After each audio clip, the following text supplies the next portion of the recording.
नमस्कार मित्रों, संकल्प कॉम्पिटिटिव क्लास में आप सबका हार्दिक स्वागत। आप लोगों ने खूब सारे वीडियोस देखे होंगे और उन वीडियोस के अनुसार आप लोगों ने अपना अध्ययन कार्य भी किया होगा। हम लोग आपके सामने ऐसी चीज़ें लेकर आ रहे हैं जिन चीज़ों को पढ़ने के बाद आपको किसी अन्य वीडियो को देखने की आवश्यकता नहीं पड़ेगी। विषय हिंदी।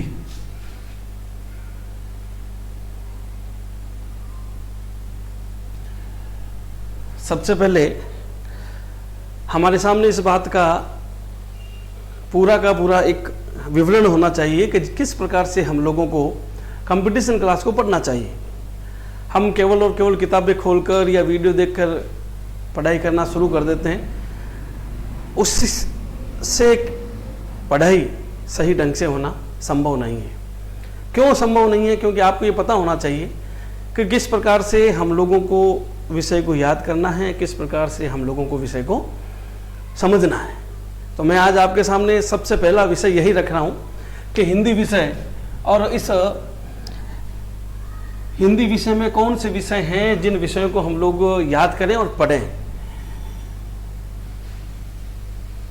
मैंने अपने इस हिंदी विषय को दो भागों में बांटा है। एक भाग ऐसा जिसको हम लोगों को याद करना है,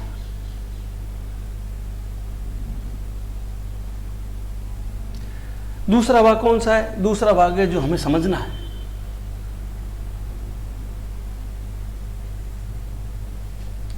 ये दो चीजें हमारा कंसेप्ट, इन चीजों के संबंध में हमारा कंसेप्ट क्लियर होना चाहिए कि हमें याद कौन सी चीजें करनी है, किस प्रकार से इन चीजों को याद करना है। तो सबसे पहले याद करने वाली जो चीज है वो मैं आपके सामने लिखता हूं।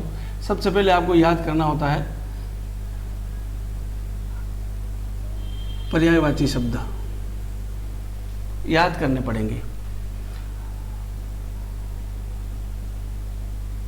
विलोम शब्द, हिंदी जिस में जुड़ी हुई है, जिस कंपटीशन में हिंदी जुड़ी हुई है, ये चीजें आपके परीक्षा में आती ही है। इनसे संबंधित परीक्षा में प्रश्न पूछे ही जाते हैं। विलोम शब्द के बाद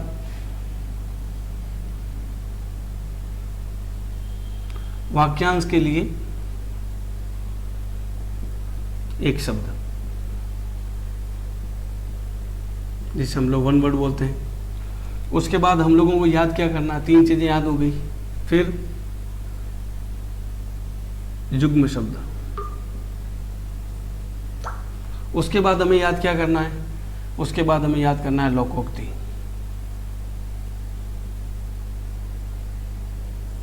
उसके बाद हमें क्या याद करना है? मुहावरे।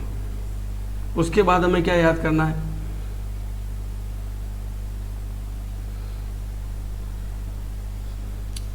शब्दावली। अंग्रेजी में जो स्पेलिंग पूछे जाते हैं, मीनिंग वगैरह पूछे जाते हैं, पारिभाषिक शब्दावली,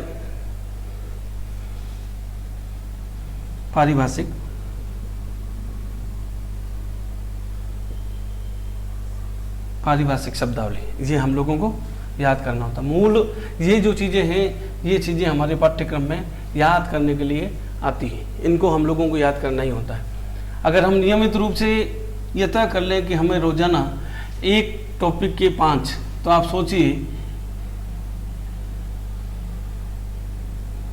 अगर 5 हम लोगों ने ये टारगेट बना लिया कि मुझे नियमित रूप से अर्थात रोजाना एक एक टॉपिक के 5-5 बिंदु याद करना है। 5 पर्यायवाची शब्द याद कर लिए, 5 विलोम शब्द याद कर लिए, फिर वाक्यांश के लिए, फिर युग्म शब्द, फिर लोकोक्ति, फिर मुहावरे और फिर शब्दावली। 5-5 याद करते हैं तो आप देखिए एक दिन में 1, 2, 3, 4, 5, 6, 7 कुल मिला के कितनी चीज़ें याद कर लेंगे आप लोग? 35 चीज़ें याद करेंगे। तो इनटू 30 महीने में आप लोग कितनी चीज़ें याद कर लेंगे, ये आप लोगों को सोचना है। एक महीने में आप कितनी सारी चीज़ें याद कर लेंगे, ये आपको समझना है। दिमाग में जब तक हम एक डायग्राम नहीं बनाएंगे, एक टाइम टेबल नहीं बनाएंगे किस हिसाब से हमें हिंदी को पढ़ना है, तब तक आप कितने भी कंपटीशन में कितनी भी सारी चीज़ें पढ़ लीजिए, वह व्यवस्थित तरीके से नहीं है तो उसका कोई भी हम लोगों को लाभ होने वाला नहीं है। अब हम बात करते हैं यहाँ पर समझने की जो चीज़ें हैं। सबसे पहले हम लोगों को समझना होता है वर्ण विचार। वर्ण विचार के बाद हमें समझना होता है शब्द। अब शब्द के अंतर्गत भी खूब सारी चीज़ें हैं, वर्ण के अंतर्गत भी खूब सारी चीज़ें हैं। वो जब हम इन टॉपिक को पढ़ेंगे, इस विषय को पढ़ेंगे, तब आप लोगों को पता चलेगा कि हमें वर्ण में क्या क्या चीज़ें पढ़नी है, शब्द में हमें क्या क्या चीज़ें पढ़नी है। और उसके अलावा हमारे सामने एक विषय और होता है वाक्य, जो समझने का होता है।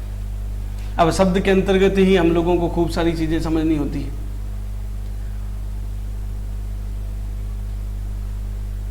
संधि सबसे ज़्यादा परीक्षा में आने वाले, हर परीक्षा में इन चीज़ों को पूछा जाता है। संधि, समास,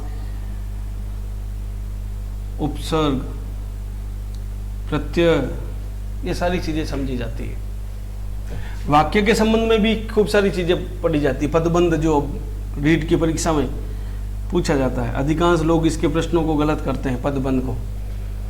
तो जो चीज़ें याद करने की है वो याद करने वाली है, जो चीज़ें समझने वाली है वो समझने की चीज़ें ही आपके सामने रखी हुई है। कंपटीशन के अकॉर्डिंग कुछ चीज़ें और बढ़ जाती है, लेकिन मूल रूप से एक आधार देखा जाए तो हिंदी व्याकरण के संबंध में जो चीज़ें हमारे पाठ्यक्रम में आती है, ये चीज़ें आपके सामने रखी हुई है। इन चीज़ों को यदि हम सही ढंग से पढ़ना शुरू करते हैं तो मैं समझता हूँ कि इनको याद करना है, समझने की आवश्यकता नहीं है।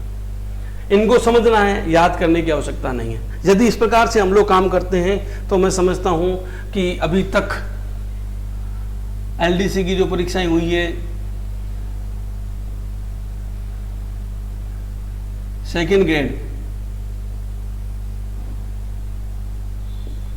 ये जो परीक्षाएं हुई है, पटवारी की जो परीक्षाएं हुई है, इन परीक्षाओं में जितने प्रश्न पूछे जाते थे उन प्रश्नों में लगभग 90 से लेकर 100% लोगों ने अपने प्रश्न सही किए हैं, क्योंकि उन्होंने इस प्रकार का एक सीक्वेंस बनाया था, इस प्रकार से पढ़ने का एक तरीका बनाया था, एक क्राइटेरिया तय किया था। उस क्राइटेरिया के अकॉर्डिंग उन लोगों ने पढ़ाई शुरू की थी और लगातार वह इस चीज़ में लगे रहे। क्यों लगे रहे? क्योंकि उनको मैंने एक ही बात बताई थी कि आप लोगों को एक चीज़ रखनी है, वो है धैर्य। इसके बिना कुछ भी नहीं है। अगर आपने अपने मन को विचलित कर लिया, इसका मतलब आप अधीर हो गए, और अधीर होने के बाद आपको कुछ भी हासिल नहीं हो सकता। आप लोग हमारे चैनल को लाइक कीजिए, सब्सक्राइब कीजिए। अगर किसी प्रकार की कोई समस्या है तो कमेंट बॉक्स में उस समस्या को लिखिए, उसका समाधान भी आप लोगों को मिलेगा। ये जो बोर्ड के सामने लिखा हुआ है कि किस प्रकार से हम लोगों को पढ़ना चाहिए, अब आपको लगेगा इसमें कई सारी चीजें छूट गई है, कि याद करने वाली चीजें कई सारी छूट गई है। आप लोग ये देखिए, परीक्षाओं में अधिकांश यही चीजें परीक्षाओं में बार बार आती है। एक बार सही ढंग से यदि हम लोग इनको तैयार कर लेते हैं तो उसके बाद इसके लिए इसकी तरफ हमें अपना मुख करने की आवश्यकता ही नहीं रहेगी। इसका पूरा का पूरा मामला कंप्लीट हो जाएगा। इधर बात करते हैं, समझाने की बात करते हैं, तो समझने की चीज़ें यहाँ से शुरू होती है। इसको समझेंगे तो इससे कई सारी चीज़ें सॉल्व आउट हो जाएगी। तो आप लोग धैर्य रखकर यदि इन चीज़ों को सही ढंग से पढ़ना शुरू करेंगे तो आपको खूब सारी चीज़ें मिलेगी। अब मैंने ये 3 चीज़ें जो लिखी है ना, अब आप सोचते हैं मैंने कई सारी चीज़ें लिखी नहीं, तो आप ये समझिए कि इन 3 चीज़ों में वो सारी चीज़ें आ गई है, क्योंकि व्याकरण इन 3 पर ही आधारित है मूल रूप से। वर्ण, शब्द और वाक्य इन्हीं पर आधारित है। इनके अकॉर्डिंग, इन्हीं को ध्यान में रखते हुए अगर अध्ययन करते हैं तो आपको कोई समस्या होने वाली नहीं है। आप इसका स्क्रीनशॉट लीजिए।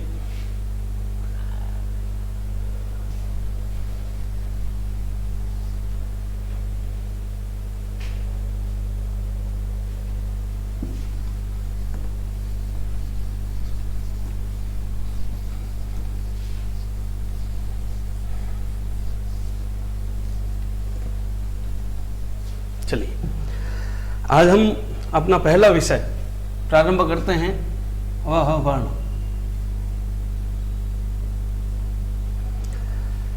प्रश्न के साथ ही मैं अपने विषय को शुरू करता हूं कि हमारा प्रश्न क्या कहता है। उस प्रश्न के आधार पर मैं मेरा विषय प्रारंभ करता हूं। प्रश्न सभी पूछते हैं और सभी लोग इस प्रश्न को रटते भी हैं। मैं उसके साथ साथ जो अन्य प्रश्न परीक्षाओं में पूछे गए उसी के बारे में भी आपको जानकारी दूंगा। तो आप लोग देखेंगे कि वास्तव में ये हम लोगों को आज नई चीज मिली है। पहला प्रश्न, भाषा की सबसे छोटी इकाई।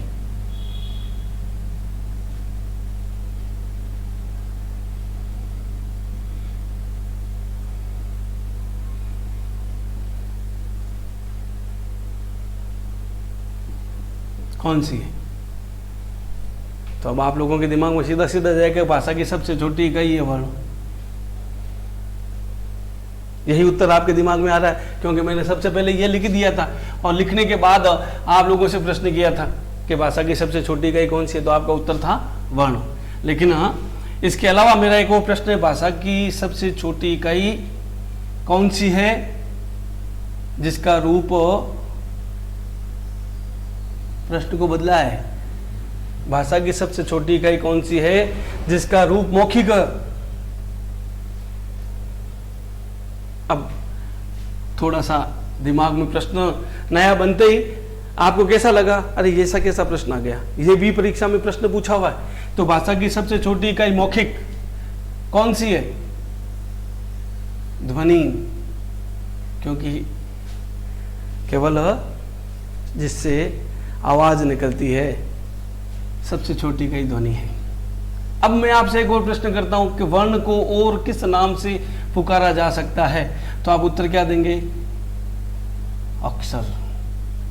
तो आप लोग देख सकते हैं कि एक ही चीज है, उस एक ही चीज का जो उत्तर है वो 3 प्रकार से है। लेकिन भाषा की सबसे छोटी इकाई जो मौखिक रूप में है उसे हम लोग ध्वनि कहते हैं। और ये जो चीजें हैं यह किस रूप में आता है? यह लिखित रूप में आता है। किस रूप में आता है? लिखित रूप में आता है। तो लिखित रूप में वर्ण और अक्षर को कहा जाता है, इनको लिपिबद्ध किया जाता है, इसको केवल और केवल बोलकर प्रकट किया जाता है। बोलकर प्रकट करने वाली को ध्वनि कहते हैं और लिखकर जो प्रकट किया जाता है सबसे छोटी इकाई वह वर्ण और अक्षर है। इसी से मिलता जुलता एक और प्रश्न, आप कंपटीशन के अकॉर्डिंग यदि आपको प्रश्न की आवश्यकता है तो यहां मिलेंगे। प्रश्न क्या है? ध्यान से समझना, प्रश्न को ध्यान से समझना।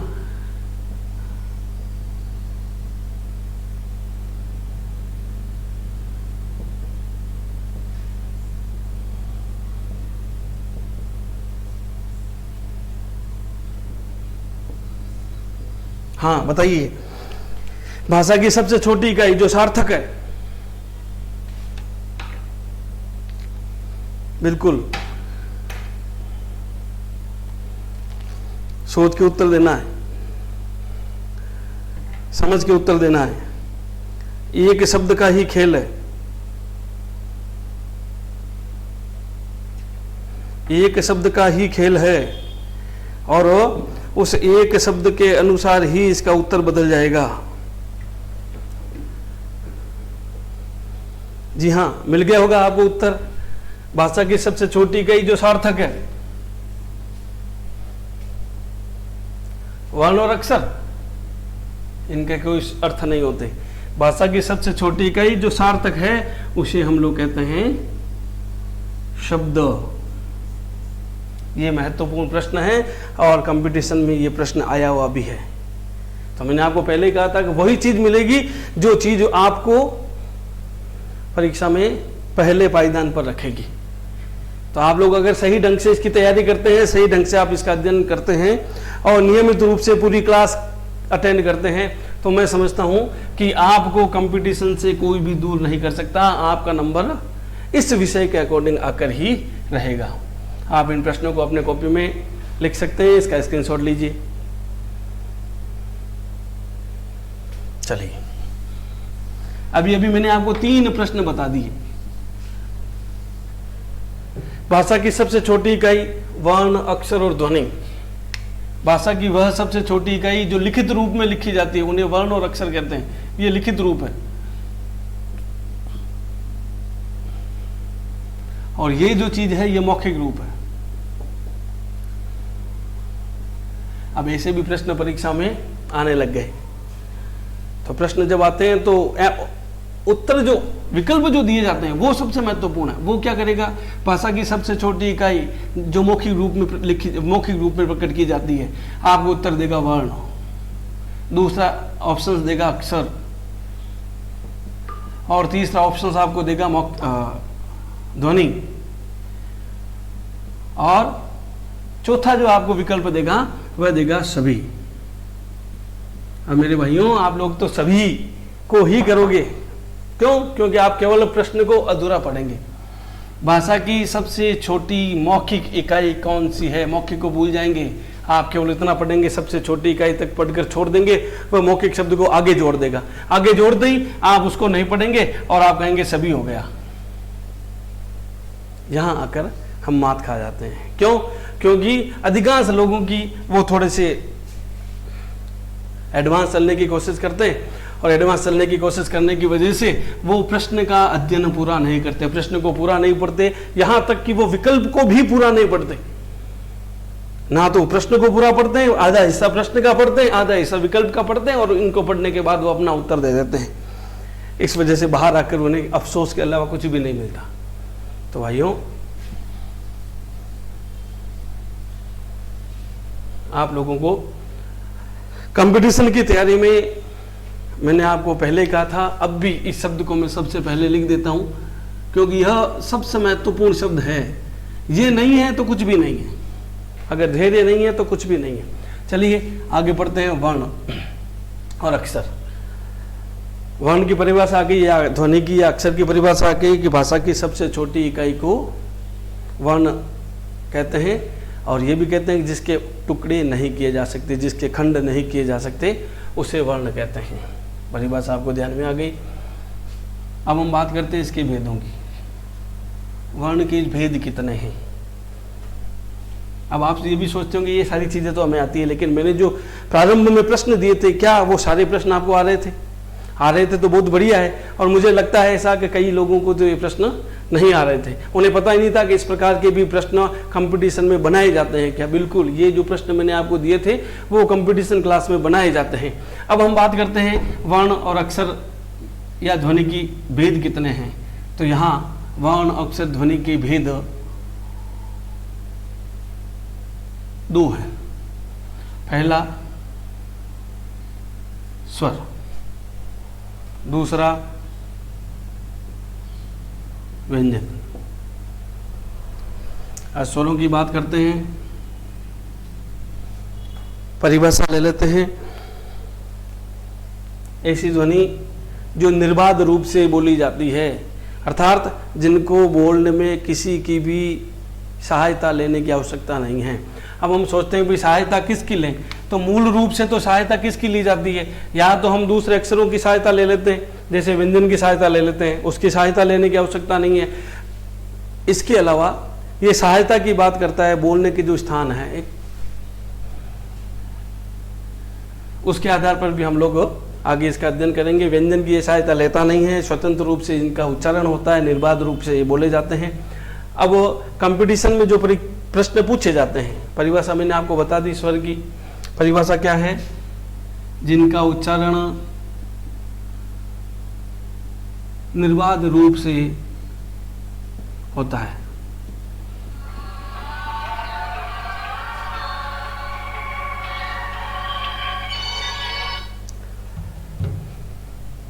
अब निर्बाध रूप से होता है, इसका मतलब क्या हो गया? स्वर है।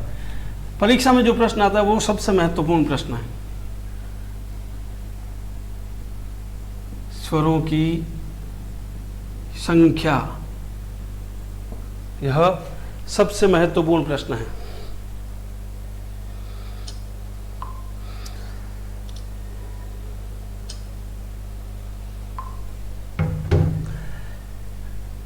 बताइए स्वरों की संख्या कितनी है?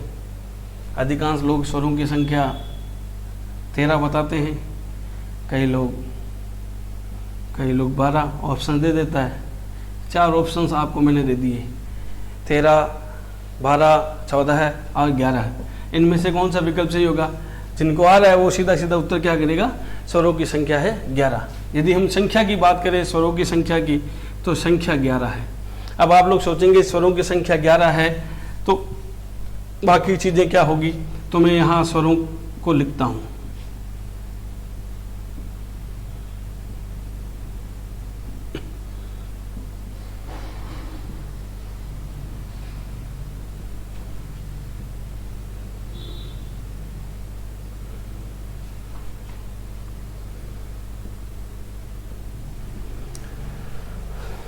अब कई लोगों के ध्यान में आता है कि ये भी तो ये भी तो होते हैं। तो इनकी अगर काउंटिंग करें 1 2 3 4 5 6 7 8 9 10 11 12 और 13, अधिकांश लोग इन्हीं के आधार पर, कई लोग अपने हिसाब से इसको भी जोड़ देते हैं। लेकिन मेरे भाइयों, ये री जो है वो संस्कृत में है, हिंदी में इसका कहीं कोई उपयोग नहीं है। आप कई गाइडों में भी ऐसा देखेंगे, लेकिन वो मानक नहीं है, मानक इतने ही हैं। अब इनकी मात्राएं भी होती है, इनकी मात्राओं के आधार पर यदि हम लोग अध्ययन करते हैं तो इसकी कोई मात्रा नहीं है।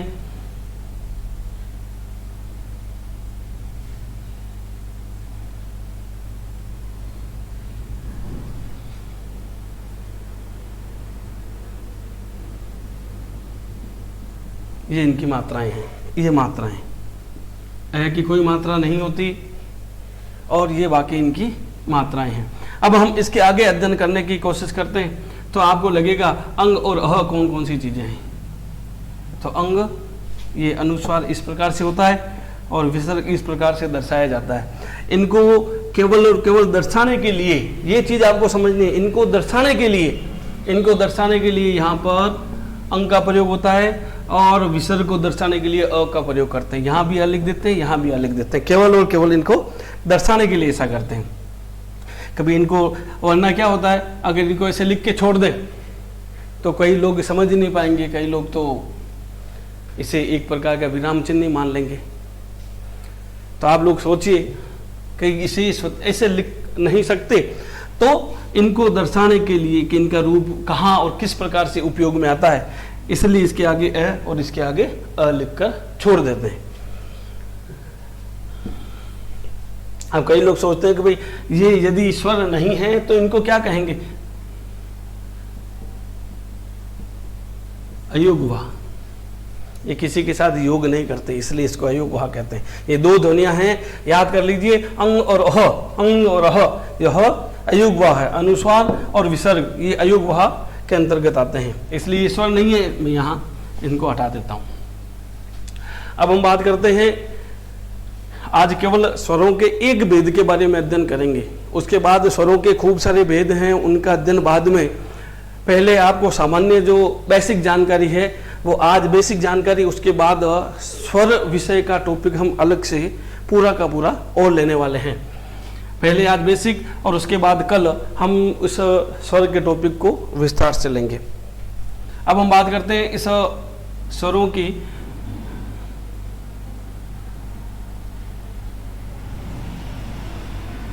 समय के आधार पर,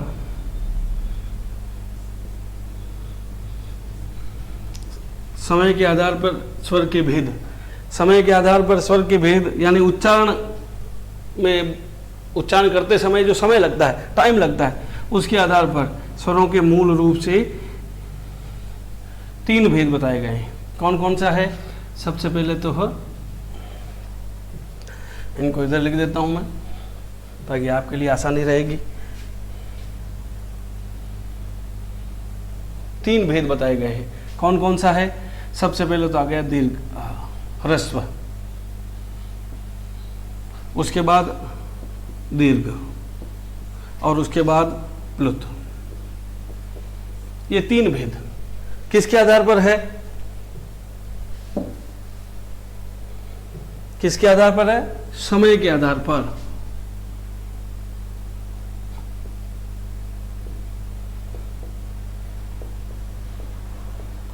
समय के आधार पर 3 भेद बताए हैं। सबसे पहले ह्रस्व, बोलने में बहुत कम समय लगना। कैसे? अ, कितना समय लगा? अ। उसके बाद ह्रस्व स्वर से दुगुना समय दीर्घ में लगता है, अ से दुगुना समय हो गया। और ह्रस्व से ही 3 गुना समय लगता है प्लुत में, जिसका प्रयोग हम लोग अलग प्रकार से करते हैं, वो भी मैं आपको अभी समझाऊंगा। सबसे पहले ह्रस्व की बात करते हैं। ह्रस्व स्वर कौन कौन से हैं? तो आप लोगों ने हमेशा क्या पढ़ा है? अ, आ, छोटी ई, बड़ी ई। ये उच्चारण सही नहीं है, लेकिन फिर भी हम लोगों को प्रारंभ में ही, प्रारंभिक शिक्षा में ये चीजें पढ़ने को मिली थी। अ, आ, छोटी, बड़ी, छोटा ऊ, बड़ा ऊ, री, ए, ऐ, ओ, औ, इस प्रकार से पढ़ने को मिला था। जबकि हम इन्हें छोटा ई, बड़ा ऊ नहीं, छोटा ऊ नहीं कहते, केवल इनका उच्चारण होता है। उच्चारण किस प्रकार से होता है? अ, आ, ई, उ ऊ री, ए आई ओ औ, इस प्रकार से इनका उच्चारण होता है। अब ह्रस्व की बात करते हैं तो अ ई उ री। मूल ह्रस्व स्वरों की संख्या, परीक्षा में प्रश्न पूछा जाता है, मूल ह्रस्व स्वरों की संख्या कितनी है, तो आपको दिखाई दे रहा है 1 2 3 और 4। मेरे भाइयों, इन चीजों को ध्यान में रखना ही पड़ेगा, बड़ी आसानी से समझना है। ह्रस्व स्वर कौन से, 1 2 3 और 4, यहां तक आकर ह्रस्व स्वर समाप्त हो जाते हैं। अब आगे वाला जो प्रश्न बनता है, दीर्घ स्वर कौन से हैं, तो दीर्घ स्वर की बात करते हैं तो आ ई उ। मूल दीर्घ स्वर कौन कौन से हैं, प्रश्न को समझना है। मूल दीर्घ स्वर कौन से हैं, मूल दीर्घ स्वर है आ ई और उ, ये 3 हैं। अब आप सोचते हैं फिर ये क्या है, दिमाग में खूब सारे प्रश्न, जब आप विस्तार से किसी चीज का अध्ययन करेंगे तो दिमाग में खूब सारे प्रश्न आपके बनना प्रारंभ हो जाएंगे। और यदि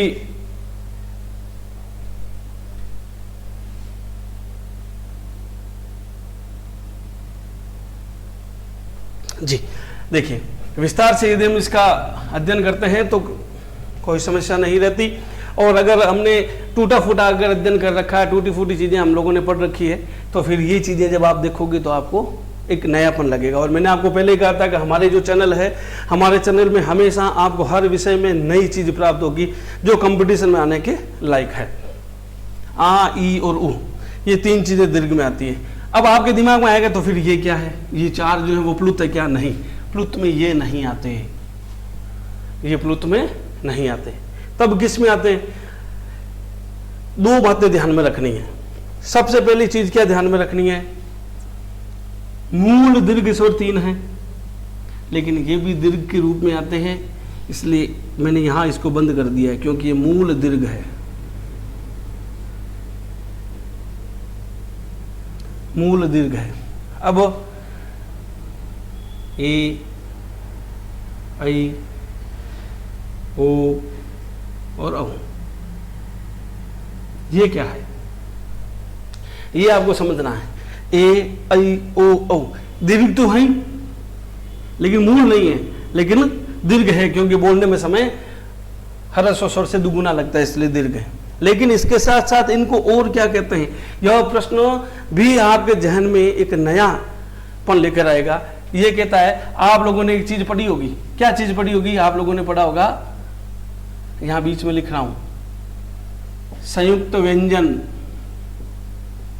आप लोगों ने संयुक्त व्यंजन को पढ़ा है। जो ही संयुक्त व्यंजन की बात करते हैं तो आपके दिमाग में आता है क्ष, त्र, ज्ञ और स्त्र, ये 4 आपके जहन में आते हैं। जिस प्रकार से संयुक्त व्यंजन है, उसी प्रकार से स्वरों के रूप में भी ये जो नई चीज आपको दिखने जा रही है वह संयुक्त स्वर, इन्हें संयुक्त स्वर कहा जाता है नई चीज। इनको देखकर आपके दिमाग में एक और प्रश्न बनता है, संयुक्त स्वर क्यों? इसका समाधान हम लोग जब संधि का विषय पढ़ेंगे तब क्लियर हो जाएगा। क्यों का उत्तर भी संधि के टॉपिक में छुपा हुआ है, क्योंकि ये सारी चीजें संधि में काम आने वाली है। ये मैं इसीलिए तो आपको बता रहा हूं, अ ई उ री ए ऐ ओ औ, ये स्वर ह्रस्व दीर्घ, ये सारी चीजें जो आपको बताई जा रही है, ये संधि में, ये संयुक्त व्यंजन, संयुक्त स्वर, ये सारी चीजें आपके संधि में काम आने वाली है। सारे व्यंजन आपके संधि में काम आने वाले हैं। तो देखिए, संयुक्त स्वर ये 4 हैं, लेकिन ये मूल दीर्घ स्वर नहीं है। अगर पूछा जाए कि दीर्घ स्वरों की संख्या 1 2 3 4 5 6 7, और आपसे पूछा जाए मूल दीर्घ स्वरों की संख्या 3 ही है। अब प्लुत की बात करते हैं। प्लुत क्या कहता है? कुछ भी नहीं है। ओंकार ध्वनि करते हैं तो बीच में एक हिंदी का 3 लिखा हुआ रहता है। ओम को 3 गुना, 3 का मतलब है 3 गुना समय ओम। या आप ऐसा भी कर सकते हैं, किसी का नाम यदि आप पुकारते हैं, जैसे अधिकांश गांवों में माँ को इस प्रकार से पुकारा जाता है। तो वह जिस स्वर के साथ समय ज़्यादा दे देते हैं जिस स्वर को, तो वहाँ पर इस प्रकार के अंक का प्रयोग कर देते हैं। अम्मा, तो आ की मात्रा लंबी खींच ली, तो आ की मात्रा लंबी खींचने की वजह से वहाँ पर सही में तो प्लुत स्वर का प्रयोग हुआ, लेकिन हम लोग इसका ध्यान करते नहीं। आप अपने मित्र को बुलाने जाते हैं, मोहन, तो न के ऊपर यदि जोर देते हैं तो आप सोच लीजिए कि न के साथ अपने आप ही प्लुत स्वर का प्रयोग हो गया। लेकिन इस बात के ऊपर कोई विशेष गौर नहीं करता, विशेष जानकारी नहीं रखता, इसलिए वो जान नहीं पाता कि प्लुत स्वर, सब लोग यही जानते हैं कि केवल ओम यहाँ प्लुत स्वर का प्रयोग हुआ है। ऐसा नहीं है। जब भी आप किसी स्वर के साथ लंबा खींचते से, लंबा ऐसे बोलते ना, तो ऐसा जब लंबा खींचते हैं तो वहां पर 3 का प्रयोग होता है, यानी ह्रस्व स्वर से 3 गुना समय इसका लगा है। आपके सामने ये सारी चीजें हैं, आप इसे अपनी कॉपी में नोट डाउन कीजिए, स्क्रीनशॉट लीजिए, हमारे चैनल को लाइक कीजिए, सब्सक्राइब कीजिए। और कोई भी समस्या होती है तो उस समस्या का समाधान आपके द्वारा कमेंट बॉक्स में जो समस्या लिख के भेजी जाएगी वही आपका समाधान किया जाएगा। ये बेसिक जानकारी है, स्वरों की बेसिक जानकारी है। इसके अलावा स्वर का विस्तारित रूप हम और अध्ययन करेंगे। अभी केवल और केवल इतना ही मामला बैठा है, स्वर का एक भेद बताया समय के आधार पर। अभी स्वर के बारे में और भी जानकारी प्राप्त करनी है, लेकिन मैं समझता हूँ कि हमारे संधि में जो चीज़ें काम आने वाली है, स्वर और व्यंजन, तो पहले इसके बेसिक जो चीज़ें हैं वो आपको समझा देता हूँ, और उसके बाद स्वर का विस्तारित रूप भी हम लोग अध्ययन के रूप में काम करेंगे। फिलहाल आप इसको अपनी कॉपी में लिखिए, हमारे चैनल को लाइक कीजिए, सब्सक्राइब कीजिए, ज़्यादा से ज़्यादा शेयर कीजिए। धन्यवाद।